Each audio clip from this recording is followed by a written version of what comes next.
another world, another time, in the age of wonder. My dear friend, would that I were contacting you in better circumstances. Recently I engaged the services of a filmmaker in order to create a cinematograph of a reading I made of a lost fragment of lore. Unfortunately, I appear to have attracted the attention of a cult, the cult of Diemesia, a little-known Babylonian goddess, a goddess of trade and information, very jealous and very concerned with information. It seems that the story I revealed was considered owned by this cult and by this goddess.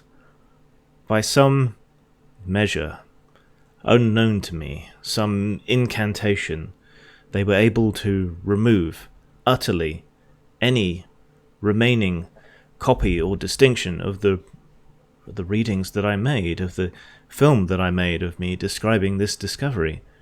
They seem to have been attracted not by the content itself, but somehow alerted, and by the image I used in the frontispiece.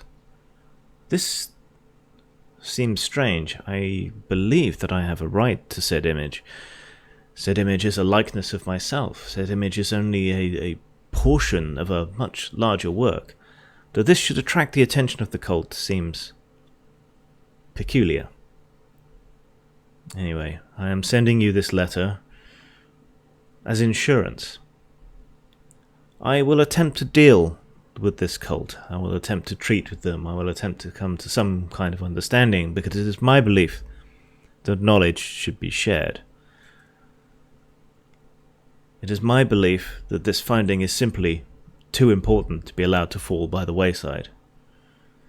In any case, I enclose for you a phonograph containing the audio of the reading. Fortunately, I was able to remember it. I have a mind like a steel trap, and recalled every word, and was still able to recite it. The image, however, I have forgone, in the hopes that this will prevent the cult from noticing me again.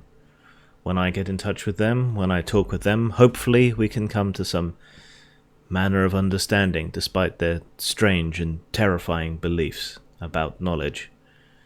In any case, please listen, transcribe, and pass on to other scholars, such as yourself. Your dear friend, Professor Desborough. This is the tale of how my once comfortable life became most terribly inverted. I beg you, sir, please, listen. It will take but a minute, as I relate to you my story and how it was I came to wear the terrible crown that once cursed Alfonso Bell. It was in the environs of Cobb's Creek that I spent my formative years, much of them playing with the local children. It was a relaxed and pleasant, unhurried childhood. I kept myself fit and well distracted from my troubles with the pursuit of sports. As the pubescent years began their terrible onslaught, the character of our quiet little corner of the city began to change, and it was not long before more unsavoury elements, not long arrived on these shores, made their presence felt. After a scuffle with a pair of these uncivilized fellows, my mother, a formidable woman, grew uncharacteristically terrified. Looking back, I wonder if she knew something I did not. Galvanized into action by my encounter, she insisted, and would brook no argument, that I should cross the country, away from such trouble, to settle with my aunt and uncle upon the west coast. Despite my pleas and entreaties, I found myself abruptly spirited onto a train with a large case, already packed with my own belongings.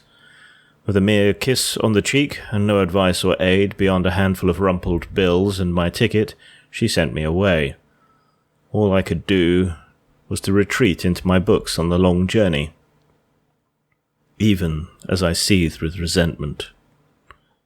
I was fortunate enough, as a young man travelling alone, to be given access to the first-class carriage and all its amenities. Fresh orange juice in fine glasses, a taste of what was to come in the West, perhaps. I dared to believe that things might not be so terrible.